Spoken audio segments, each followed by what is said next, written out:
I assume most of us have watched television or listened to the radio at some point, so I probably won't go into a long elaborate intro over why hijacking or broadcast intrusions are. I assume you're smart enough to understand how that kind of works or get the general idea of one. I don't know how the thing works, but hey, I'm just here to talk about them.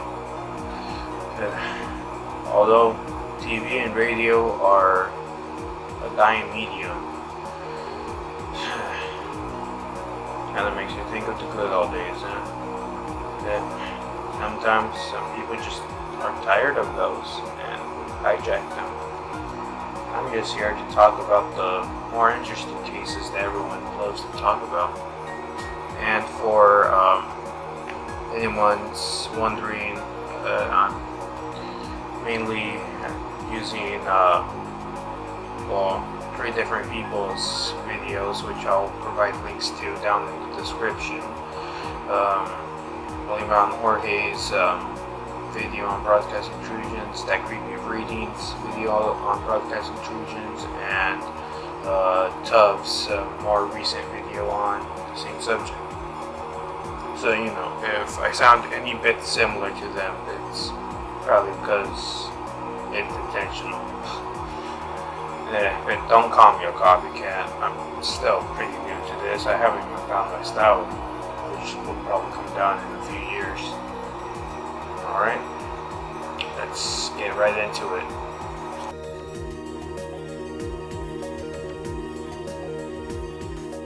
The Max Headroom incidents, November 22nd, 1987. The Max Headroom incidents are one of the most famous cases when it comes to TV hijacking or broadcast interruptions, because we never found out who was responsible for, the hijacking. But let's lay out some ground rules first. Max Headroom was a TV character from the 80s, having his own show. I think it was called Max Headroom 20 Seconds into the Future or something like that. And he was often given like the tagline, the first computer-generated TV presenter, even though it was actually just an actor with some fancy effects. But we're going to be talking about both cases where the hijackings happened down in Chicago, Illinois. The first one was around 9 o'clock on the WGN TV 9 o'clock news. Makes sense, 9 o'clock, of course. Where their report on the Chicago Bears was interrupted. The screen went black for like 15 or so seconds, and then he just shows up with some sort of like metal thing behind him moving around, much like trying to imitate the style of the backgrounds on the actual Max Headroom show. And I'll just play a clip of the sports anchor Dan Roan's reaction. But yeah. Well, if you're wondering what's happened, so am I. Actually, the computer that we have running our news from time to time took off and went wild. So what we're going to do is start over from the top of the Bears and tell you once again about the 30-10 victory they had over Detroit today out at Soldier Field. We'll show you from the second hijacking occurred at around 11:20 p.m. on the PBS station in Chicago, WTTW, specifically during Doctor Who broadcast of the serial The Thing of Horror, I believe. I don't know, I'm not much of a Doctor Who fan myself. This time it was a lot longer, lasting for about a minute and a half or so. In this footage, he calls Chuck Swirsky, one of the sportscasters from WGN, the previous hijacking station, a frickin' liberal, so to speak. He also just randomly holds up a can of Pepsi while saying "catch the sleeve," which is actually, I guess, a jab at at an ad campaign for Coca-Cola that used Max Headroom in it. So I don't know. Maybe it was some sort of jab at both companies, maybe Coca-Cola specifically. I don't know. He then randomly starts going into like singing. But then he hums a little bit of the theme to a very old cartoon from the 1950 called Clutch Cargo, saying I still see the X, which is a reference to their last episode, which is called Big X. But the way that he said it is often misheard as I stole CBS. You know, I can see why. And he also randomly just blurts out that he made a masterpiece for the greatest world newspaper, X-Nerds. And then after like just a randomly bad edit, he exposes his rear while second person dressed in like what seems to be a French maid outfit smacks his rear with a fly swatter. So yeah, that. Overall, this was just a very weird experience, both to watch and probably for the guy making it. And, you know, at least he was in on the joke, which we still don't know. Now, the reason why this broadcast lasted a lot longer than the other one was simply because of one simple reason. No engineers were on duty during the time of the hijacking, so you know they didn't have a way to counteract this. If that makes any sort of sense to y'all. But then again, like, how? How do you... What situation allows you to have no one on duty? It's just highly irresponsible. In fact, the air director, Paul Rizzo, recalled, as the concert got weirder, we got increasingly stressed out about our inability to do anything about it. But hey, I don't know. I'm not an expert at this, so well, we never found out who did it. Maybe it's for the best that we don't. It would kind of kill the allure of it, you know. And that's my 2 cents on it. On to the next subject. The Captain Midnight Incident, April 27, 1986. So, at about 0:32 Eastern Standard Time,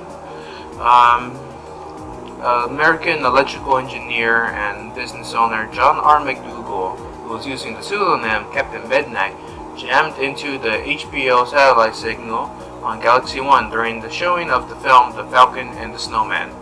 The message lasted for about 4.5 minutes and was seen by the eastern half of the United States, which was about 7.3 million subscribers to HBO.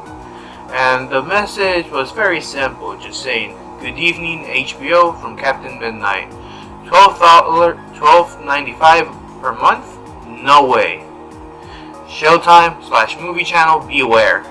It was a simple protest. He was just upset that the price was gone up a bit.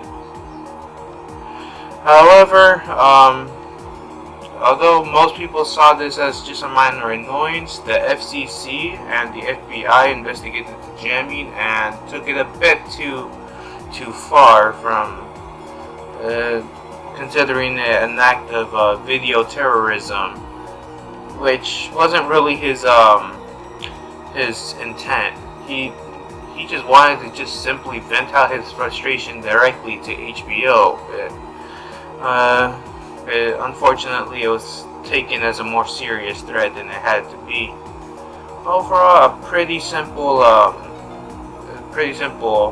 incident that is pretty iconic for the fact that it's the local man sticking it to the big corporations. Pretty neat. Anyways, on to the next part.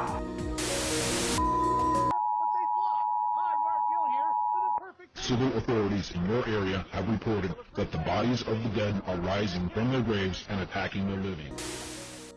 If you're wondering what the hell you just saw, that was a broadcast hijacking during the 11th of February 2013, where in Great Falls, Montana, CBS affiliate station KRTV had their emergency alert system hijacked. Was a message warning people about the bodies of the dead are rising from their graves and attacking the living. However, as Tuff points out in his video, apparently that audio is from an Anthrax song. I don't know exactly which one, but apparently, but maybe it's from there. But he also points out that the audio in this clip is longer than the sample used in the Anthrax song. So there's a bit of description with that. Also, pretty interestingly, as later the same night in Marquette, Michigan, and as well as the early hours of La Crosse, Wisconsin, the same hijacking occurred, but on different stations there. So yeah, it was a pretty interesting case.